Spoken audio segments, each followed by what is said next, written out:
اسلام میں حکم ہے کہ نماز پڑھتے وقت سر کو ڈھانپنا چاہیے اور ویسے بھی ادب کا ہوتا ہے، لیکن حج اور عمرہ کے موقع پر سر کو ننگا رکھنے کا حکم ہے۔ نماز کے وقت بھی نہیں، نماز کے وقت نہیں، جب طواف کے وقت وہ دوسرا مضمون ہے، وہ عشق کا مضمون ہے، اور وقف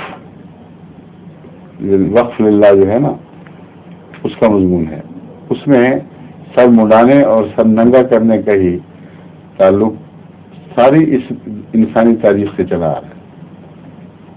ساری انسانی تاریخ کے حوالے سے ہر قسم کے ہر ملک کے لوگوں سے چلا آ رہا ہے۔ بدھسٹ بھکشو جو ہیں وہ بھی سر مڈاتے ہیں اور ننگا رکھتے ہیں۔ ہندو وہ ایک چوٹی چھوڑ کر باقی سر مڈا دیتے ہیں اور ننگا رکھتے ہیں۔ مسلمان اپنے بچوں کے سر مڈاتے ہیں پیدا ہونے کے بعد، اور پھر قربانی بھی دیتے ہیں، حج پہ بھی قربانی دیتے ہیں، وہ سب کرتے ہیں۔ تو اس کے اندر کچھ مفہوم ہے۔ ہر جگہ دنیا میں سر مڈانا چونکہ دراصل بے عزتی کا موجب ہے،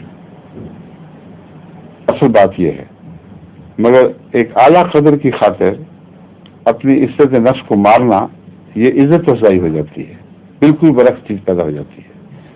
تو اللہ کی خاطر اپنی عزتوں کو نظر انداز کر دینا اور خدا کے حضور اپنی انا کو کلیتاً ختم کر دینا، اس کی نشانی ہے سر مڈانا، اور وقف کی بھی نشانی ہے۔ وقف بھی اسی مضمون سے تعلق رکھتا ہے، کیونکہ یہ لوگ ان کے مذاہب میں سب ہر ایک سر مڈاتا ہے، جو وقف ہو وہی سر مڈاتا ہے۔ تو یہ اسلامی میں نہیں، باقی جگہوں میں بھی یہی چیز چلی آ رہی ہے۔ ننیں بھی سر مڈاتی ہیں۔ تو یہ سر مڈانا ہے ایک یہ عالمی طبی اظہار ہے اس بات کا کہ ہم خدا کے ہو گئے، کسی کے ہو گئے، اور اس میں چونکہ عشق کا مضمون ہے اس لیے وہ سر مڈا کے ڈھانپنے سے کیا فائدہ، وہ تو پھر شرمانے والے ڈھانپتے ہیں۔